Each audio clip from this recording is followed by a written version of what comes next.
listening to Tea with Tolkien, an online community for the Hobbit at heart.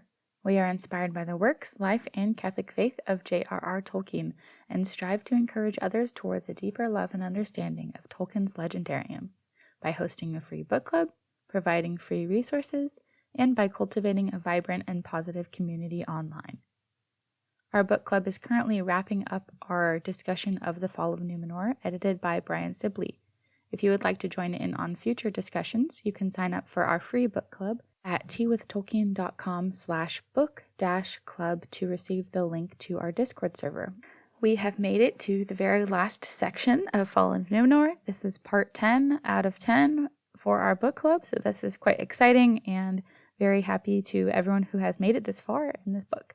Today we are covering the 2 appendices to the book, which can be found on pages 219 through 250. Appendix A is essentially a shortened version of the Rings of Power and the Third Age, which can be found in the Silmarillion. And Appendix B contains 2 chapters from The Lost Road, in which Elendil has a dialogue with his son concerning Sauron and the fate of Númenor. Appendix A. This section comes from Of the Rings of Power and the Third Age in the Silmarillion.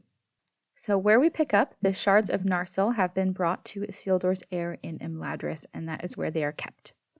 Tolkien writes, only 3 of his people came ever back over the mountains after long wandering, and of these, one was Otar, his esquire, to whose keeping he had given the shards of the sword of Elendil. Narsil was not remade in this time, and when he grew up, Valendil, his son, lived in Anúminas.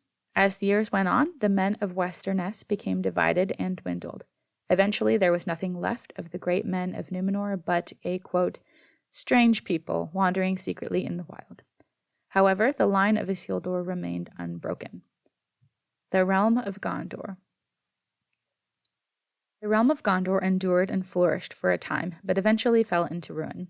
In the time of the 23rd king in the line of Meneldyl, Telemnar, a plague came from the east, and the king, his children, and many of the people of Gondor died. Minas Ithil was abandoned, and evil came once more to the Black Land as the Ringwraiths came to prepare for Sauron's return. In the time of Eärnil, the Ringwraiths came and took Minas Ithil. It was then renamed Minas Morgul, the Tower of Sorcery, and Osgiliath was deserted. Minas Anor endured and was renamed Minas Tirith, Tower of the Guard. There was built a white tower, and the white tree endured before the house of the kings. Eärnur, son of Eärnil, was the last king of Gondor. He fought in single combat in Minas Morgul, but was taken captive into the city and was never seen alive again, and he left no heir. So after this, the stewards of Gondor took up command of Gondor. They were of the house of Mardil the Faithful. And it's also mentioned here that the Rohirrim, the horsemen of the north, came to live in Rohan. In Imladris. Elrond dwelt in Imladris. Here, the heirs of Isildur were kept safe in their youth and in their old age, and so because of this, the line of Isildur did not end. As mentioned before, this is where the shards of Narsil were kept. And we also have a mention here of Círdan, the Lord of the Grey Havens. The 3 Rings of Power. During Sauron's reign, the 3 rings were not used or spoken of. The Ring of Sapphire was with Elrond in Rivendell. The Ring of Adamant was with Galadriel in Lothlorien. And the beauty and bliss of these elvish realms were preserved by the power of the rings. The elves knew that if Sauron would come again, and the one ring was found or destroyed, the power of the 3 rings would be unusable. The power of the 3 rings would fail, because if Sauron returned and the one ring was taken up by him again, they wouldn't be able to safely use the 3. And if the one ring was destroyed, the power of the 3 would be diminished. And so the elves knew that they would have to leave Middle-earth eventually because of the fading. Now over to Mirkwood. Now Mirkwood was once called Greenwood the Great before the darkness of Sauron came into the forest. As evil spread throughout the forest, Thranduil's people held it at bay in the north. The people of Mirkwood began to fear the sorcerer of Dol Guldur, but they didn't realize that he was in fact Sauron. The coming of the Istari. Tolkien writes, even as the first shadows were felt in Mirkwood, there appeared in the west of Middle-earth the Istari, whom men called the Wizards. These were messengers sent from the Valar to contest with Sauron. They did not reveal their true names, but they were given various names by different people. First we have Mithrandir, also known as Gandalf, Curanir, also known as Saruman, and Radagast. We also have a mention of others of the Astari that went into the east of Middle-earth and are not a part of this tale. The White Council. The White Council was a gathering of the wise in order to discuss the growing shadow. It included Elrond, Galadriel, and Círdan, as well as Gandalf and Saruman. Saruman was the head of the council, though Galadriel had hoped it would have been Gandalf, and Saruman was ever salty about that. Gandalf went to Dol Guldur and discovered that the sorcerer was, in fact, Sauron. He returned to Imladris, and the White Council was called. While Gandalf urged the council to act swiftly against Sauron, Saruman urged them to wait and watch, and so they did. Saruman had in secret begun to desire the ring for himself, and so he sought to delay anyone else from finding it. Now after a while, the White Council drove Sauron from Dol Guldur, and Mirkwood was free from his influence for a time. The ring is found. This is our last section in Appendix A. We learn about how Sauron fled to Mordor, where the Ringwraiths had been preparing for his coming. Now, unbeknownst to the wise, the ring was found and had been kept hidden for quite a long time. After this, it was lost and then found again, and taken into the land of the Perianath, the little people or the halflings, who dwelt in the west of Eriador. Mithrandir first learned of the ring, and with the help of the Dunedain, set a watch on the borders of the land of the Perianath. Eventually, Sauron heard a rumor of the ring, and sent for the Nazgul to retrieve it, and war began. And this section ends by saying, this tale continues in The Lord of the Rings. Appendix B. The Númenorian chapters from The Lost Road. The Lost Road is Tolkien's unfinished attempt at a time travel novel, and among other things, it contains foreshadowing themes later realized in his writings concerning the fall of Númenor. The Lost Road involved a many-layered time travel device, which was ultimately abandoned by Tolkien because he felt it was too long a way around to what he really wanted to make, which was a new version of the Atlantis legend.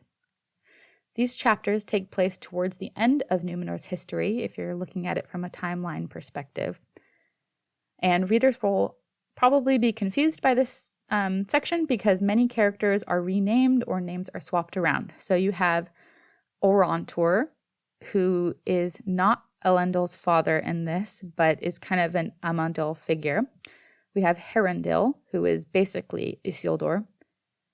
Elendil's father is Valintil, which is a name that's eventually given to Isildur's youngest son. And then Tarkalion is meant to be Ar-Pharazôn. Now, Ar-Pharazôn's Quenya name is Tar-Kalion, but it's just spelled differently in these sections. And then Melkor is called Alcar the Radiant. So it's a little bit confusing if you're not used to this style. This is very much an unfinished tales, history of Middle-earth kind of style of Tolkien scholarship, I would say. So it was a little bit daunting for the people in our book club who were newer. But I think it sheds a lot of light on the story and the history of Númenor. So I thought it was really, really fun to read together. It's also noted that these chapters were not given titles and are therefore referred to as chapters 3 and 4. Chapter 3. Elendil walks through his garden towards the shore, troubled with thought and seeking out his son Herendil. Remember, that's basically Isildur. He is gripped with a sense of foreboding, worried by the thought of impending war. And I noted that this whole chapter has a kind of strange dreamlike quality to it. And it was suggested in our discussion that this is due to it being some sort of time travel story that Tolkien may have intended this. The main content of this chapter is a conversation between Elendil and his son Herendil. Elendil marvels that Herendil has become a young man and is no longer a child. Herendil remarks that he's troubled by his appearance because he resembles the Eldar more than the other Númenorians, and in this time it's kind of dangerous to be associated with the elves or to be called God-fearing. Or there is a discussion of the tale of Arendil, for the Númenorians say that this tale was altered by the elves, who are slaves to the lords of the West. Herendil tells his father that the Númenorians wished to do what Arendil had left undone, which is to set foot in the West and the Blessed Realm. They felt that Eärendil's work was left undone and should be taken up by the king. So this is like the king's divine right to sail to the Blessed Realm. So you can see the lies of Sauron being twisted and taking root even in the son of Elendil. All throughout this chapter, Elendil pushes back against these sentiments, counseling his son against Sauron and saying that Eärendil was but a small child when Sauron came, and he doesn't know what things were like before then, so he can't choose in ignorance. And then the rest of these 2 chapters are basically spent in instruction and of Elendil teaching his son because he doesn't want him to choose in ignorance. Eärendil emphasizes to his father that speaking out against Sauron is perilous, and so they go into their house to talk more. And inside the house, there is a character named Firiel, daughter of Orontor, who's singing this very sad song about Iluvatar. And Eärendil chastises her for singing the song freely, saying that the song is actually now sung differently, and it's sung in Melko's favor. For this, he is once again rebuked by Elendil. Chapter 4. This chapter contains another important conversation between Elendil and his son Eärendil, in which Elendil instructs Eärendil on matters of Iluvatar. The bulk of this chapter is essentially a recap of the Silmarillion as it relates to Númenor, from the creation of the world up through Númenor's creation and history. Elendil once again rebukes the lies of Alcar, or Melkor, and advises that his son should not be deceived. He says their land and wisdom were not given by Alcar, but by the Eldar and the lords of the West, and that death is not decreed by the lords, but it is a gift of the One. So we come back to the idea of death as a gift of Iluvatar. And it's worth noting that these chapters were written much, much earlier than the final product of the Silmarillion. So these are the beginnings of Tolkien's thoughts and drafts. So we can see the final product that we have now, but this is an earlier version of it that sheds a lot of light on his process and on the story itself. Eärendil asserts that the very air of the Blessed Realm gives enduring life, which is a subtle illustration of the way that Sauron has twisted truth to deceive the Númenorians. Eärendil argues that Sauron had promised to save them from death, but Elendil argues this because he's like, well, why are people still dying? Like, he's obviously not really doing what he said he's going to do. Elendil has become weary, as anyone would after arguing with their teenager, but he remains firm in his choice to resist Sauron, and he urges his son to do the same. Now, ultimately, Elendil offers his son the choice to stay or go, and Eärendil chooses to stay. These chapters place a high emphasis on the relationship between father and son as it concerns the fate of Númenor. And there's also a couple of notes mentioned at the end of this section which refer to different drafts and versions of this story.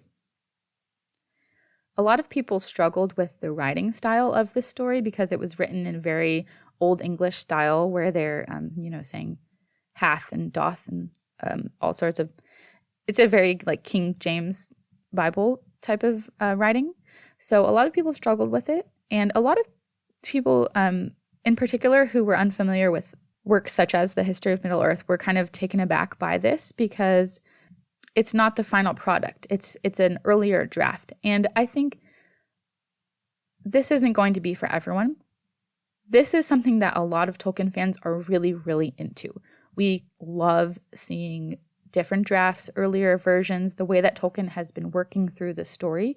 That's what the whole History of Middle-earth collection is. So this appendix wasn't going to be something that everyone is going to enjoy, but for Tolkien fans that are really into seeing how everything has unfolded over his lifetime, this was really insightful. And I think it adds a lot to the characters of Elendil and ultimately Isildur, because you can see them kind of working through this doubt and fear that Sauron brought to Númenor in a very tangible way. Like, I think everyone can relate to the fear of like public unrest or stepping out of line. Like, these are things that people have to go through in their own lives in terms of choosing what they're going to believe, choosing what they're going to stand for. This was a very relatable section, and I thought it was really cool, and I really appreciated that Sibley included this in the book, especially because it's kind of meant to be an all-encompassing compilation of things written about the Second Age. So I thought it was really insightful, and I really enjoyed it. But again, if this isn't your style, there's no judgment here. It's just like there's different aspects of Tolkien that appeal to different people. So I just wanted to mention that. This week we wrapped up our discussion of the book as a whole The majority of participants in our book club were really, really into this. I know I absolutely love the concept of this book. I think it's massively impressive that he was able to compile all of this into one book. And Brian Sibley deserves a lot of recognition and a lot of praise for what he's done here. I am curious to know if anything similar is going to be done in the future. So we'll kind of have to see.